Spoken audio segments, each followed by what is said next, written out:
మంచివాడు ఎప్పుడు కూడా తన నడవడిక ద్వారా చెడ్డవాడిని మందలిస్తూనే ఉంటాడు. అందుకే వాడిలా బ్రతుకు, వాడిలా జీవించు, అతనిలా యథార్థంగా ప్రవర్తించు.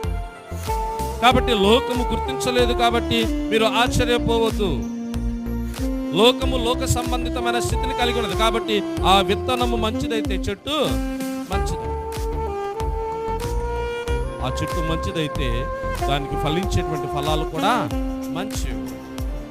ఆశ్చర్యపోవద్దు. ఎందువలనగా అది దాని తత్వాన్ని ప్రదర్శిస్తుంది, దానికి ఇవ్వబడినటువంటి లక్షణాన్ని ప్రదర్శిస్తుంది. కాబట్టి అసంబద్ధతమైనటువంటిది లేకపోతే మనము కోరుకోనటువంటిది, అసహజమైనటువంటి వాటిని మీరు దుష్టుల దగ్గర నుంచి మీరు కోరుకోవద్దు, మీరు ఆశ్చర్యపోవద్దు. మీరు ఎలాంటి విషయాల్లో